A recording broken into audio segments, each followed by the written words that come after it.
Dans cette parcelle de maïs non irriguée à Charritte-de-Bas, la récolte s'annonce difficile. Il y a des feuilles vertes, mais il n'y a pas d'épi. Bon, là, il n'y a carrément pas d'épi. Ici, il y a un tout petit épi. Rémi Etcheberry constate les dégâts de la sécheresse et des vagues de chaleur sur les épis. Ces cultures sont uniquement arrosées par la pluie et elles en ont fortement manqué cet été.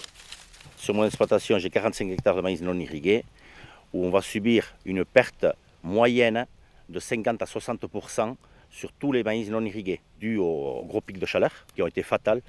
D'abord fin juin, ensuite mi-juillet et aux alentours du 15 août. Ça les a vraiment achevés. 4 tonnes pourraient être récoltées au lieu des 12 habituelles.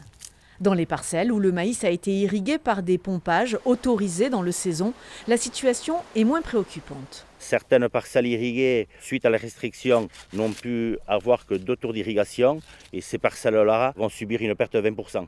Mais on a quand même sauvé les meubles en irrigué, d'où l'importance de pouvoir continuer à irriguer les années à venir.